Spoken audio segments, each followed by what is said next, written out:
Plus, faites la langue française. Fréquence Plus, faites la langue française. Le room service, spéciale semaine de la francophonie. C'est ça, on défend la langue française.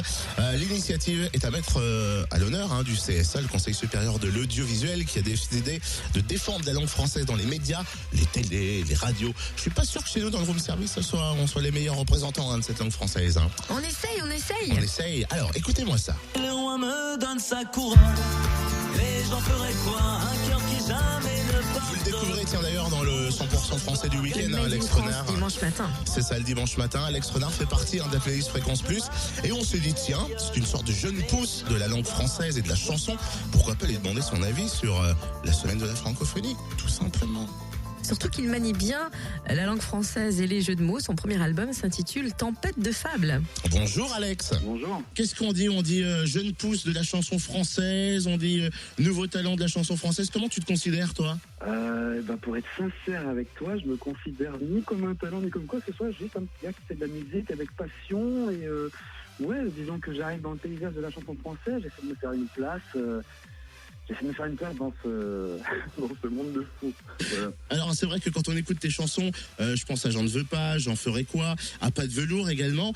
C'est musical, mais en même temps, il y a des paroles. Tu fais tout seul?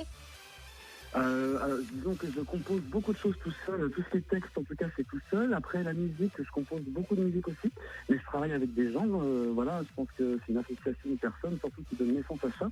Je travaille entre autres avec Germain Guillot et Fred Laspaz qui sont donc les musiciens, qui m'assistent dans la composition, qui font les arrangements, etc. Je suis pas tout seul, on va dire, on est beaucoup quand même.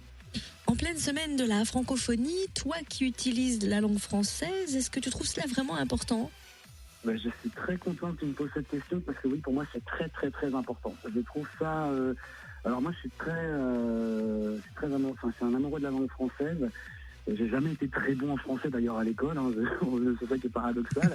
mais en tout cas, oui, j'ai toujours trouvé ça bizarre des Français qui, pour moi, un Français qui chante en anglais, sauf s'il a un lien avec le pays d'origine et qu'il le parle complètement couramment.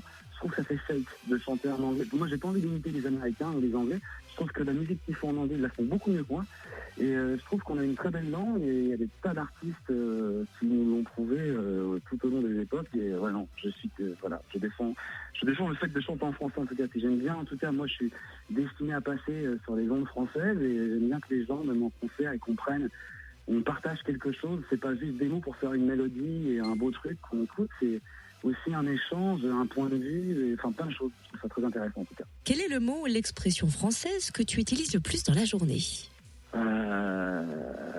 Oh là là, parce qu'en fait, ça va vous faire rire, mais je travaillais pas mal avec des amis, des gens du voyage, entre guillemets, et en fait, ils ont des expressions plutôt manouches, donc moi, ça me fait beaucoup rire. Mais avec mes potes, souvent, je dis mon copain à la fin de mes phrases. C'est un terme gitan, en fait, et ça vient de là, donc c'est peut-être ce mot que je dirais le plus dans une journée.